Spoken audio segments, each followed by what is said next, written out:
Hello gamers, my name is Chuck Siegert. I am the designer of the now funded, soon to be available, Zero Liter from DVG Games. One of the things that people talked about is they kind of wondered how exactly does Zero Liter work, maybe even versus Corsair Liter. So what I decided I would do is I would make a video of playing at least one mission in Zero Liter, complete mission from start to finish. So this should be interesting to say the least. I am not a videographer, so please, I apologize for the quality. I also want to mention that this is prototype. These are late prototypes. Not everything is exactly as you're going to see it. The tactical display that you're seeing is a freshly printed prototype of what our tactical display is going to look like. And I think it's gorgeous. I love the island in the center as a target area and the subtle rising sun in the background. I think that's pretty amazing. I've also got the Midway campaign is what I chose. It's 1942.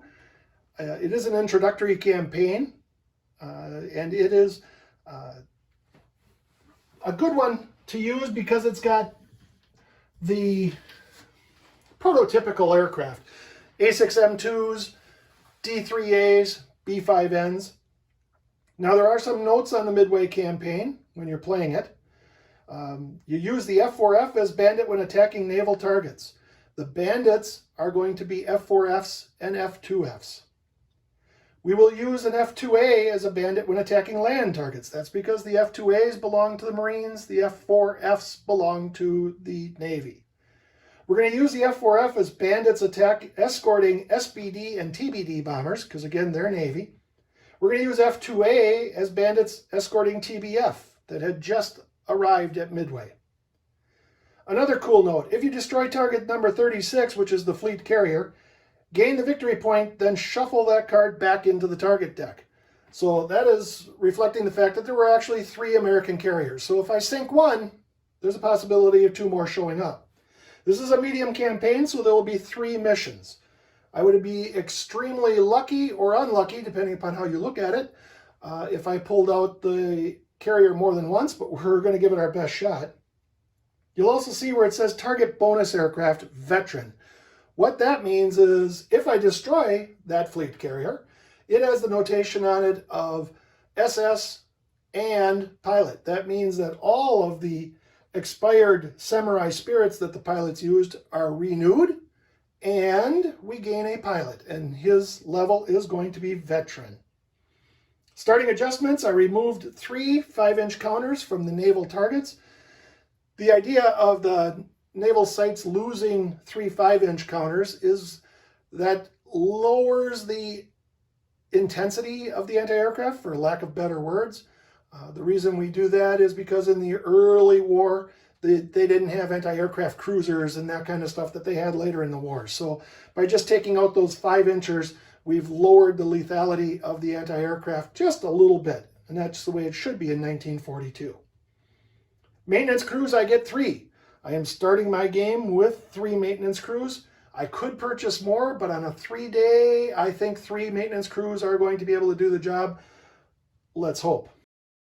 I also purchased, if you look at the Corsair Leader play log, which I apologize again, I don't have the Zero Liter one done yet. We were discussing what some changes we're making to it.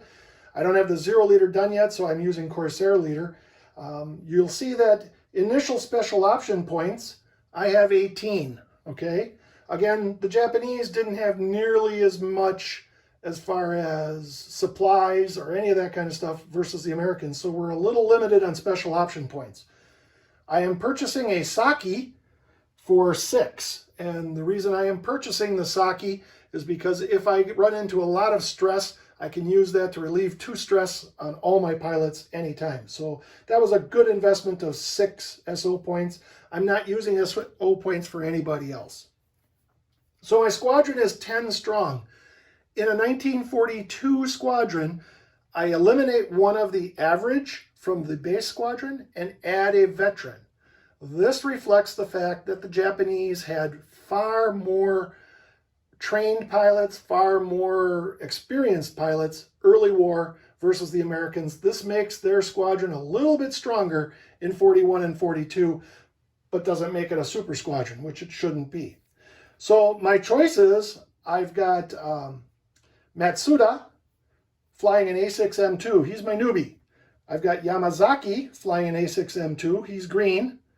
I've got Ishikawa flying a D3A. He's green. Harada, Nomura, and Nato are my B5N pilots. They're all average.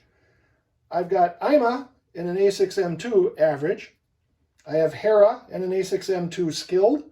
And I have Kuma is my A6M2 veteran. And the leader of the bombers is Morita. He's in a D3A Val, and he is a veteran. Those are the 10 pilots that I have chosen for the game. As my granddaughter loves to say on YouTube, let's get to it. Looking on the side of the tactical display, that will list the steps that you go throughout the game. First step, you draw a target card. Now again, looking at the campaign sheet, it will show you that recon is pointing at 1, which means that you only get to pull 1 target card. So the first target card you pull is the one you're going to play. By the way, this is my target cards. These are my event cards. Sorry, I don't have backs on them yet, but that's what you get for playing with prototypes. Great, first target, number 36, a fleet carrier. A few things about this. It is a scramble target, which means that if I could have chosen more targets, I can't, because this says scramble, that means I have to go. It's got 6 victory points, which I love. Prototype card just says SS. It should say SS plus or SS and pilot. It's going to take 5 hits to destroy.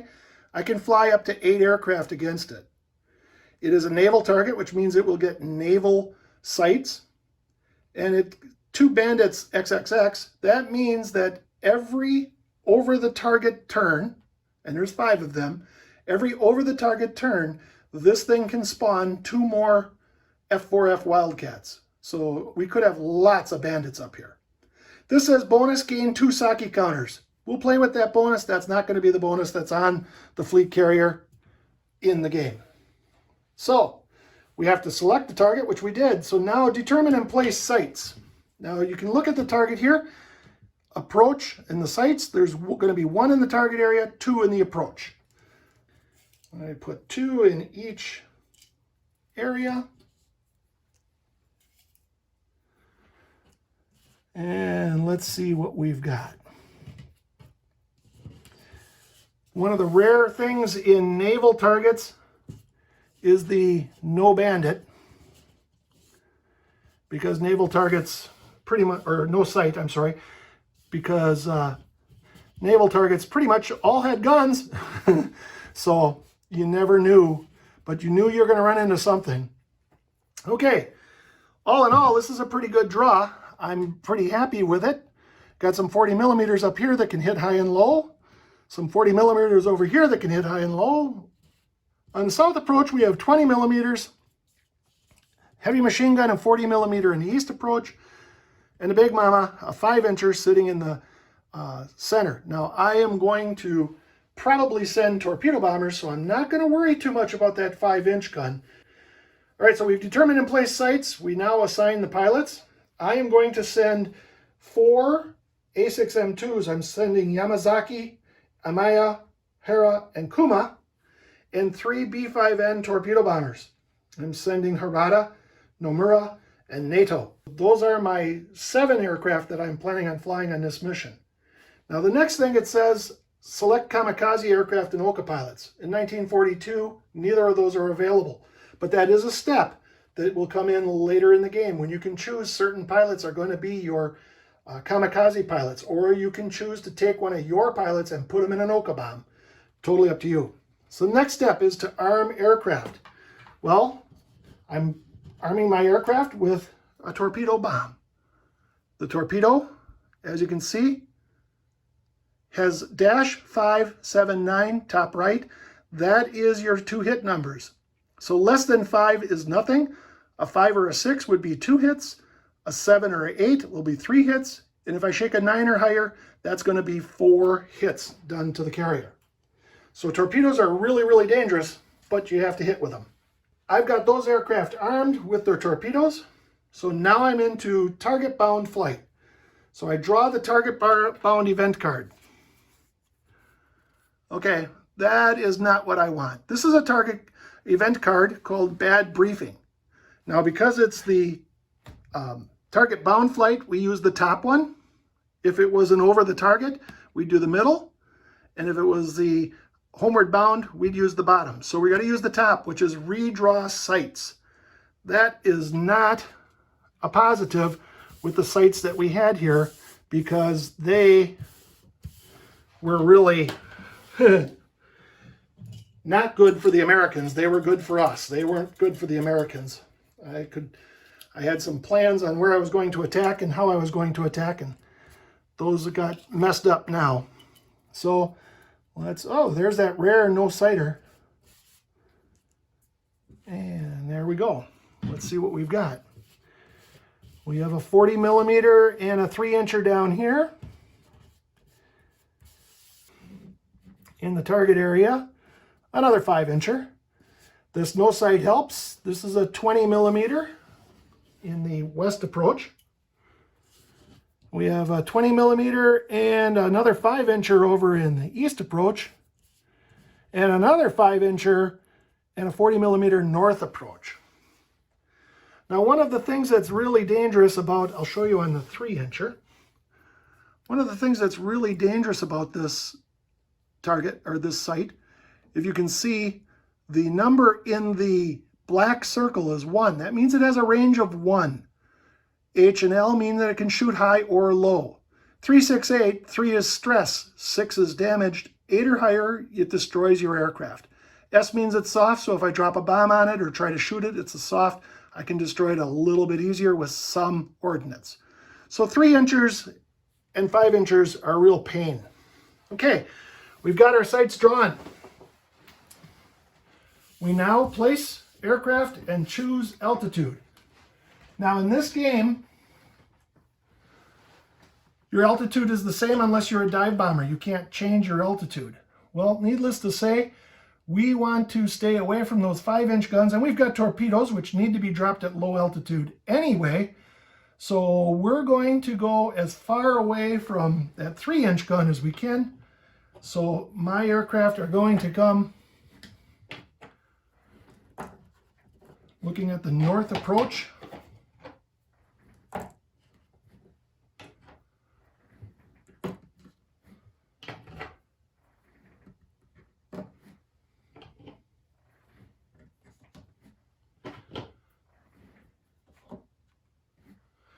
Okay, that's the way my aircraft are going to go. Okay, so that's where my B5 ends, escorted by the Zeros. That's where they're coming. They're looking at the north approach because this guy can only shoot at high. This guy can only shoot at high. None of these have range. He has range, but he can only shoot at high. This guy's the only guy with range that can shoot at low, and he's a little away. We won't have to worry about him till we get to the target. So we'll really only have to deal with one sight on our way in. That's the good news. We have placed aircraft, we have chosen altitude, so the next thing is to determine and place bandits. This card says there's one bandit in the target area. There are no other bandits yet.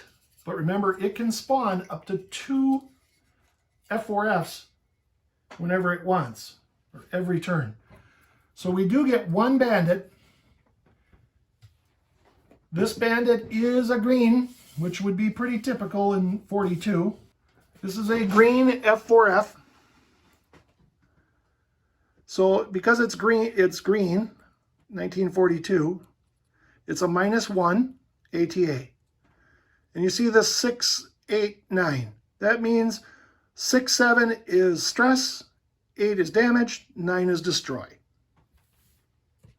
So a relatively dangerous, but not obnoxious enemy.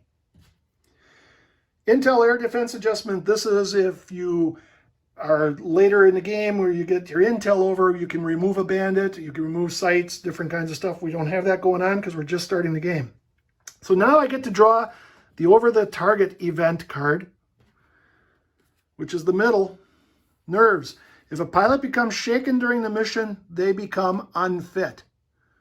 Okay, fun.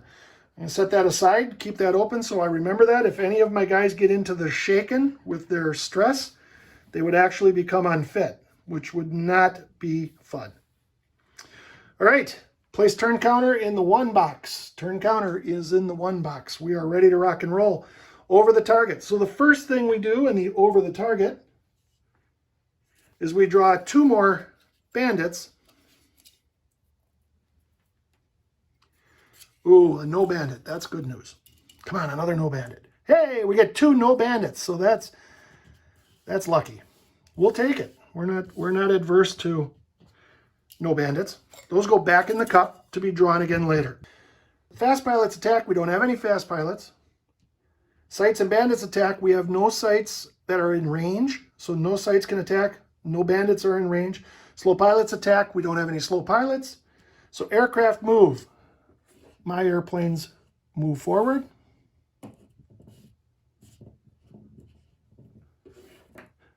And again, I'm using miniatures because I don't have all the counters and everything else have not been proofed and printed and ready to rock and roll. But obviously, you're not getting miniatures. Although we do have some miniatures possible. But right now, these are mine. So now the bandits move. So because there are no friendly aircraft in this box, the bandit moves into that spot. At this point, my choice as escort, I can choose to hook one of my escorts up with this bandit to keep him from going after my bombers or doing whatever I want. So we're going to give Kuma the chance to earn his pay right away. He's going after that F4F. After the bandits move, we advance turn counter, go back to the top of over the target. Again, we're going to do this 5 times. It's now turn number 2. So I have to draw 2 bandits for the carrier. There's one. Oh boy. A legendary F4F. Legendary F4F is automatically a +2. Still has the same 689. But he is a legendary, so he's going to be a little bit more trouble for us to take care of. All right, so over the target. Dive bombers and kamikaze dive to low. We don't have them. We don't have any of that going on. Fast pilots attack. Well, Kuma is not a fast pilot. Kuma does not have situational awareness, so I have no attacks. Sights and bandits attack. Okay, we have a sight right here that can attack. We have 7 aircraft as a sight. It attacks randomly. So I assign a die roll and use that to determine which one it attacks. It attacks number 5. 1, 2, 3, 4, 5. It is attacking the 0 driven by a man. Now, when it fires, it needs 2 for stress, 5 for damage, 7 for destroy. Amiya can take 1 stress, which he's going to do, and go evasive, which means the enemy shakes 2 dice. Now, when you look at the 0 card, you'll see that there is a -1 for robustness. The -1 means that I actually add 1 to the die roll whenever an attack is happening. So I get to shake 2 dice, and hopefully very small shakes. 6 and 9. Add 1, so it's 7 and 10. Well, 7 is destroy, 10 is destroy. Amaya uses his samurai spirit. He had 1, so now he uses his samurai spirit to not get destroyed. All in all, that was not good shaking. All right, the other one, now we get the bandit actually gets to go after Kuma first. So here's where we use the dogfight sheet. Taking a look at the dogfight sheet, you see that in the lower left boxes, it says enemy maneuver choice is D10 plus enemy ATA. Well, he is a -1, so a D10 -1 will tell us what maneuver he chooses. We look at the bandit maneuvers choice under A/N. That's for advantaged or neutral. And he shakes an 8. -1 becomes a 7. that's going down to Yo-Yo. So he's attempting a Yo-Yo on Kuma. Now Kuma's got a couple of things we can do here, because enemy maneuver success is the enemy ATA minus friendly ATA. Kuma is +3. So right now the enemy success is -4. We also have friendly maneuver. The 0 is a +1 maneuver. So the enemy is a -5 in his shake for maneuver success. Now at this point, Kuma could use aggressiveness and shake 2 dice. Actually, Kuma has 2 aggressive, so he could shake 2 dice and add 2, which would be -7 for the F4F. But we're not going to take the stress for that. We're just going to let him go -5 in a Yo-Yo, which is probably not going to turn out good for him. He shook a 9, which comes out to be a 4. And a Yo-Yo, a 4 is -1 attack. Oh, that's exactly what he needed. So nothing happens, no maneuvers change, but now he subtracts 1 from his attack. He's -1, so we're subtracting 2 from his attack. Kuma is +3, so we are now subtracting 5 from his attack. But the robustness on a 0 is -1, so he's actually subtracting 4 from his attack. Again, we could go evasive, make him shake 2 dice. He needs subtracting 4, so a 10 would be a stress. So we're not even going to waste 1 on that. He shakes an 8, -4 is a 4, which means that F4F Wildcat missed. There are no other sites that can attack. There are no other bandits that can attack, so we move on to Slow Pilot's attack. This is the opportunity for Kuma that he has lived for. He's now going head-to-head with this F4F Wildcat. Kuma is a +3 ATA, and he's a +1 maneuver. So he is +4 for friendly maneuver success. Now that means that he is +3, +4, and the enemy is -1. So he's actually +5 for his maneuver success. So he can get pretty aggressive if he wishes to be. Again, he can use aggression and shake 2 dice. It costs him a stress. He's not going to do that. He is going to do a Yo-Yo. Yo-Yo +5. A 7 +5 becomes a 12. A Yo-Yo means +2 positions, +1 attack. So Kuma is now on the backside of the F4F Wildcat and has a +1 to his attack. He also has +3 to his attack because that's his ATA. So he's +4 right now. The enemy is -1, so Kuma is +5. Tailing somebody is +3. Kuma is +8 on a 0. 8 means destroyed, so Kuma cannot miss. This F4F Wildcat is shot down, out of the game. Kuma gets a kill. I mark that on my pilot log, and I mark him getting a kill with the star. So he's the only slow pilot that can attack. So now we go aircraft move. Everybody's heading into the target area.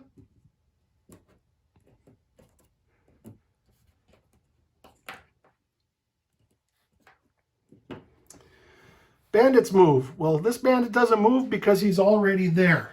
Now, he is a +2 bandit, which means that Kuma probably should be the one that goes and faces him, but in this case, I'm going to hook him up instead with Hera, who is also +2, so it's a wash head-to-head. But that way he doesn't get to go after any of the bombers, so that's the way I want to do that. Okay, we advance the turn counter. We go to turn number 3. All right, once again at the start, we have to draw 2 bandits that will show up in the target area. An average F4F and an average F4F. So 2 new average F4Fs just showed up. And because we can, we're going to hook them up right away with my 2 guys. So all the bandits are hooked up. They can't go after the bombers, which is the most important thing. Now, one thing to remember in this game, as soon as the target is destroyed, the mission is over. So if I destroy the fleet carrier with my torpedo bombers, the game, this mission ends. We all go home, we do the homebound flight, and then we do debriefing, even if there's bandits to attack or if there's sites that can attack. The reason I did that, in Corsair Leader, there's a rule, I call it a get out of trouble free rule, which meant that you could at any time just take any aircraft and put them at home. I never really liked that rule, but on the reverse, I didn't want a bunch of airplanes staying and fighting while the carrier is going down or the target's destroyed or anything like that. So that's the way I made that rule. So as soon as the carrier is destroyed, everybody gets to turn around and go home. All right, are over the target. The dive bombers and kamikaze dive to low. We don't have any dive bombers. We don't have any kamikaze. Fast pilots attack. Now, we do not have any fast pilots, but what we do have is we have a NATO who is flying this B5N. He has a situational awareness. Now, with a situational awareness, you can expend this counter, and what you do is you get to attack or do whatever you want to do in the fast phase, plus you get to do it again in the slow phase. So NATO is going to expend his SA and attack with his torpedo and see what he can do before anybody can fire back at him. So now once again, the torpedo is -579. NATO has +1 aggression. So now +1 aggression means that NATO can spend 1 stress. He can get 1 stress, and he will be allowed to shake 2 dice. The +1 means he gets to add 1 to each one of his dice. So he may want to use that. Right now, his air to ground as an average is +2. So he's already getting to add 2 to the dice. If he uses his aggression, he gets to add 3 to the dice. So he is using 1 stress, and he gets to add 3 to the dice for the torpedo, and he gets to shake 2 dice. So let's see what those 2 show up to be. They are 4 and 7. He gets to add 3. So that's 7 and 10. Needless to say, he's taking the 10. That puts 4 hits into the carrier that can only take 5. That was a good start. Now, he is the only aircraft that could attack in the fast phase. So the fast phase is over. Next, we go to sights and bandits attack. Okay, this sight, I'm actually going to remove these 5-inchers because everybody's at low altitude. They don't get to play. So those 3 are out. There is 1 sight that has range. That is the 3-incher down here sitting at the south approach. So this sight can fire, and he is going to fire, which I consider a bad attitude, but most Americans are cool with it. I got a 5. 1, 2, 3, 4, 5. Guess what? He's firing at Yamazaki. Let's see what happens with him. Now, 3, 6, 8 are his 2 hit numbers. Yamazaki can use 1 stress, which he's going to go evasive, which means to get 2 dice. Now, Yamazaki does not have a samurai spirit, so if he gets destroyed, he gets destroyed. So it's 3, 6, 8. Robustness of a 0 is -1. So he actually gets to add 1 to his die. 2 die, shaking. You get a 4 and a 7, become a 5 and an 8. So we're obviously going to take the 5. Now, this is really cool. I'm glad this shake came like this. 3, 4, 5 are stress. 6 is damage. If you shake the highest number allowed in the stress factor, but not in the damage factor, you receive what's called a minor damage counter. A minor damage counter simply indicates that your airplane's got some bullet holes in it. Nothing serious, except it will take a maintenance crew all night to repair a minor damage. So minor damage is not fun. You will also gain, you get the stress. So he's up to 2 stress now. So he gets the stress, and he gets another stress when he comes home if he has that minor damage counter on him. So definitely not a positive event right there.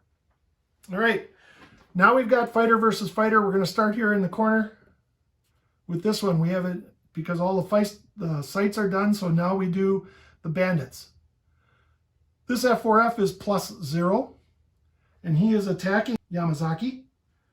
Yamazaki is +2. So first thing the F4F needs to do is his maneuver.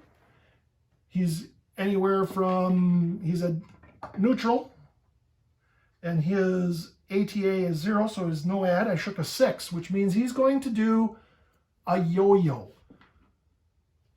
Now we go to enemy maneuver success, which is a D10, plus enemy ATA, which is 0, minus friendly ATA, which is 2, so he's -2, minus friendly maneuver, which is 1, so he's -3, attempting his yo-yo. Once again, Yamazaki could use a stress, because he has aggression of 0, so he could use his stress and get 2 dice and take the lower of the 2, but he's only got 3 stress until he gets into shaken, and remember that nerves card, we don't want a pilot becoming shaken, so he is not going to use it. So we are -3. He shook a 7, which becomes a 4, which is below the bottom number. Nothing happens to Yamazaki. Next attack, we've got another F4F with a +0. So enemy maneuver choice is a D10, and his ATA, which is +0. He shakes a 4, which comes out to be a tight turn. So now his enemy maneuver success is a D10 plus enemy ATA, which is 0. Minus friendly ATA, he's going after Amaya.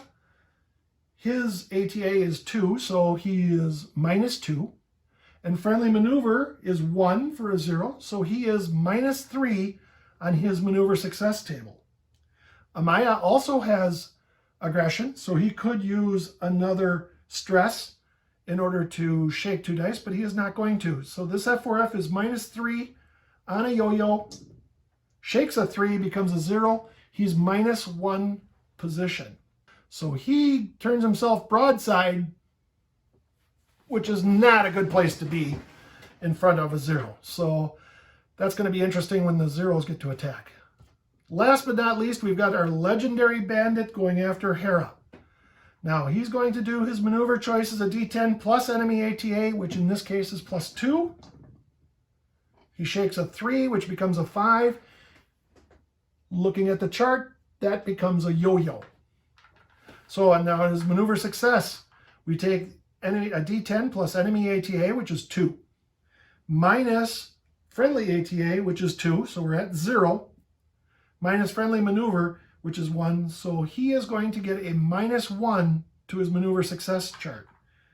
Hera has aggression where he can spend 1 stress and shake 2 dice. He's got tons of stress. He's going to shake 2 dice. He uses 1 stress. So we're shaking 2 dice at -1 for maneuver success. 5 and a 9 become a 4 and an 8. He was doing a yo-yo, a 4, that's the one we're taking, is -1 attack. So he's got a -1 there.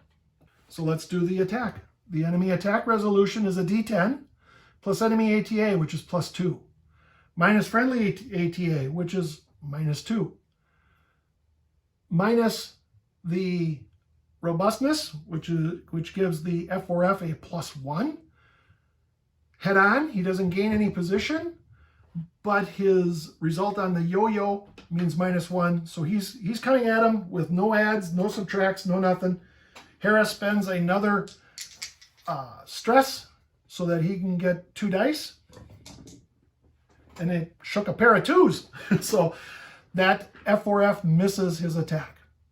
So we are done with bandits and sights. We now move to slow pilot's attack. First thing we're going to do is we're going to get rid of the carrier. Nah, maybe we're going to stay up here for a little bit and play with some bandits. Yeah, we'll play with some bandits first. This battle right here, Yamazaki going head to head with the F4F. If you look at the dogfight sheet, friendly maneuver success is a D10 plus maneuver, which gives us +1. Friendly ATA from Yamazaki is +2, minus enemy ATA. Well, the enemy ATA is 0, so we are +3 on our maneuver success. He is choosing an out of the sun.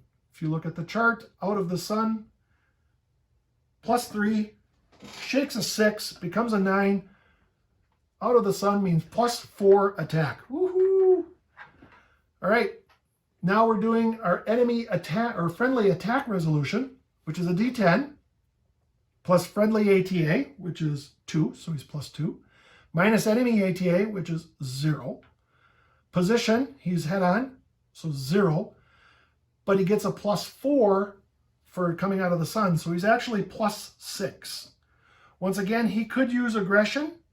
He's not going to, because with a +6, all he needed to shake was a 2, and he shook a 10. So this F4F is destroyed. That means Yamazaki, let me do my paperwork here. Yamazaki gets a kill.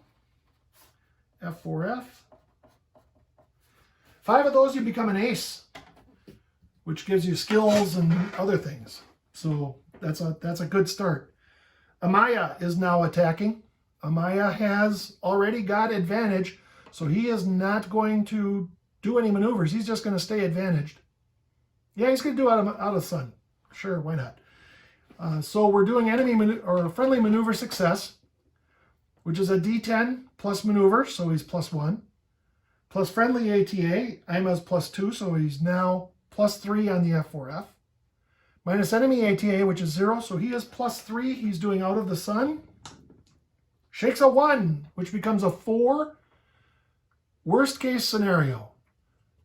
-1 position, which puts the F4F right back in front of him.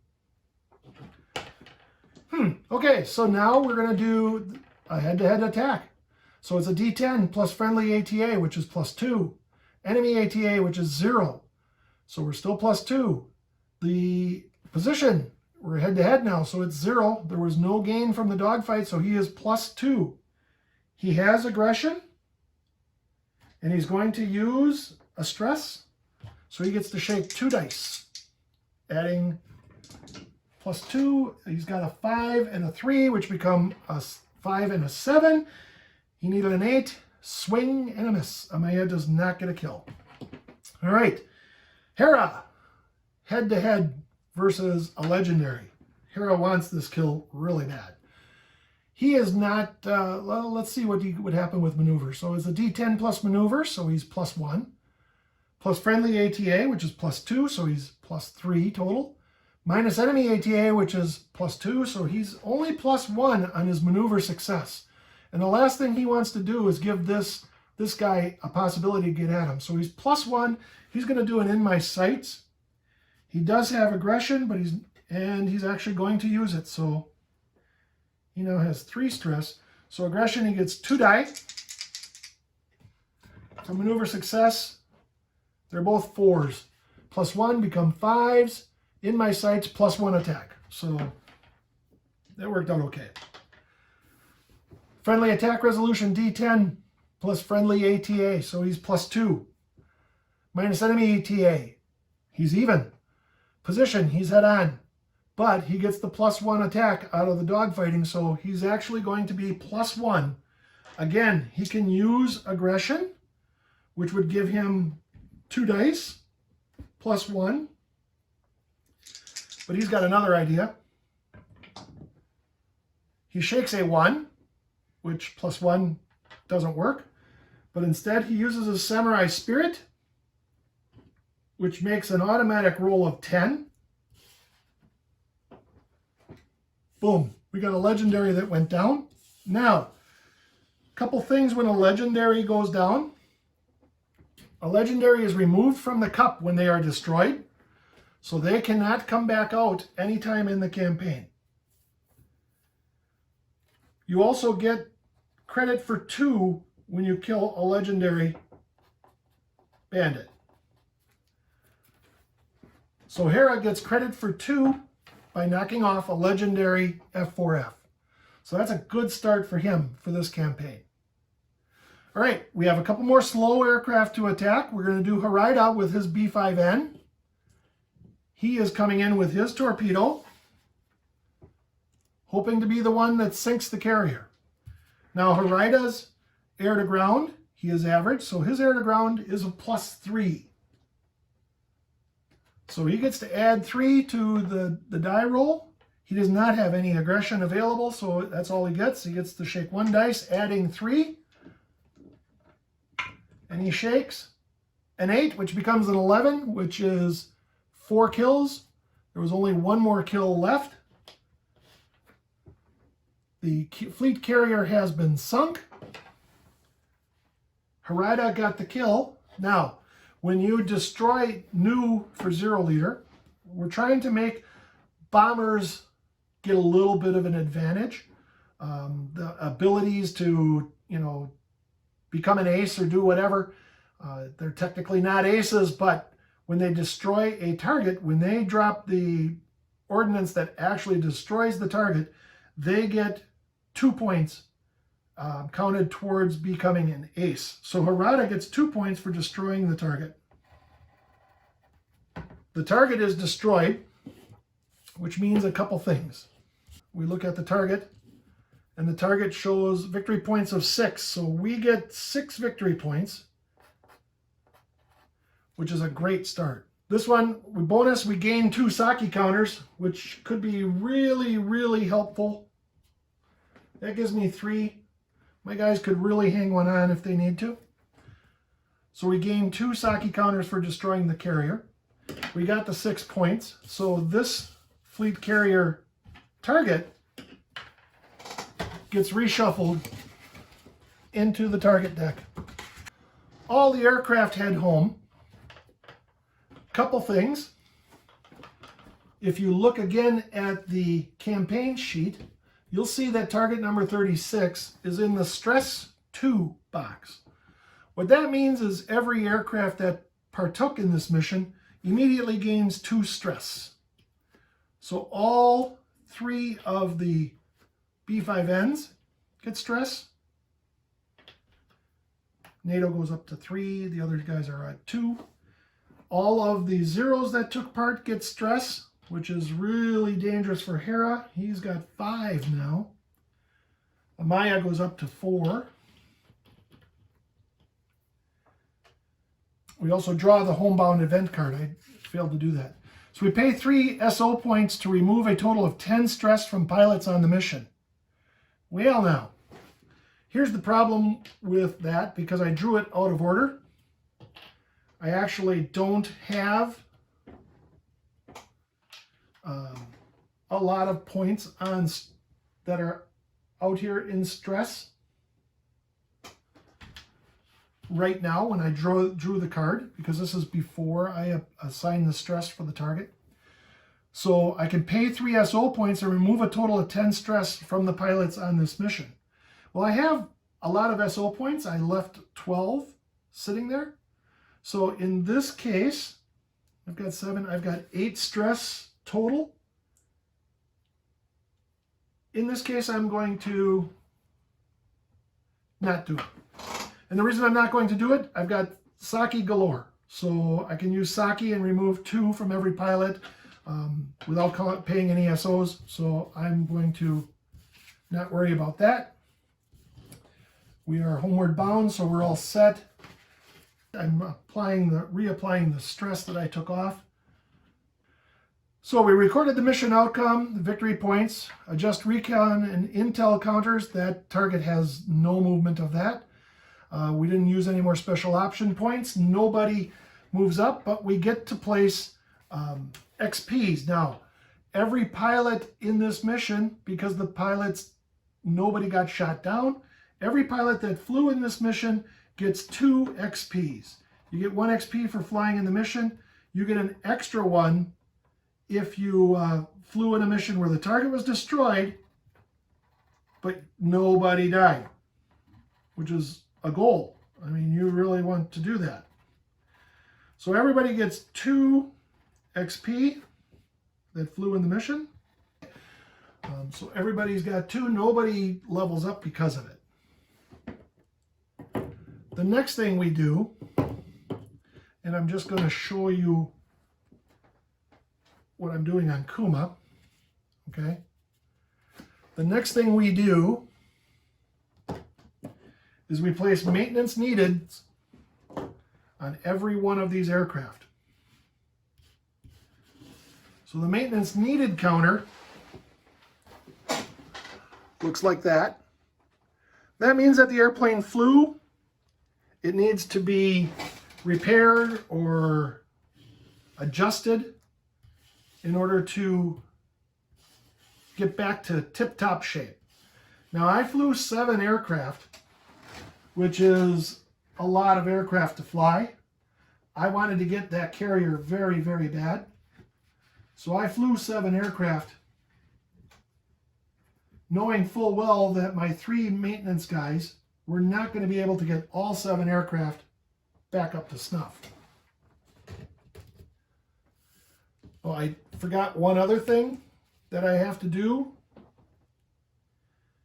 Yamazaki, because he came home with a minor damage counter, Yamazaki gains another stress for having a damage counter on him. So he's heavily into the shaken column. Okay, so everybody's got their maintenance neededs. Everybody's got their stress added. Everything is good. The next thing we do is anybody with cool get to remove 1 stress. So this guy goes down from 3 to 2. Harada does not have a cool. Nomura has a cool, so he goes from 2 to 1. Kuma has a cool. He goes from 2 to 1. Hera has 2 cool, so he goes from 5 to 3. Amaya does not have cool, so he stays at 4. Yamazaki does not have cool, so he stays at 5. So all of the stress has been removed. Next, we allocate our maintenance crews. So now we have 3 maintenance crews. Each maintenance crew counter can do a few things. First off, it can remove up to 2 maintenance needed counters. It can remove 1 minor damage counter, or it can remove half of a damage counter. So 2 maintenance crews working together can remove 1 damage counter. I have to assign my maintenance crews to see where they're going to work. Take a look at this. I want my bombers back and most of my fighters. So what I'm going to do is I've got 3 maintenance crews. So the first maintenance crew is going to eliminate the maintenance neededs on NATO and Harada. My second maintenance crew is going to take off Nomura, so all 3 of my B5Ns are back to normal. And he's going to take the maintenance needed off of Kuma, A6M2. And my third maintenance crew is going to remove the maintenance neededs from Amaya and Hera. So 6 of my 7 aircraft are back to perfect. Yamazaki has a minor damage counter and a maintenance needed counter, so Yamazaki's probably not going to fly next mission. At the end of mission number 1, my squadron looks like this.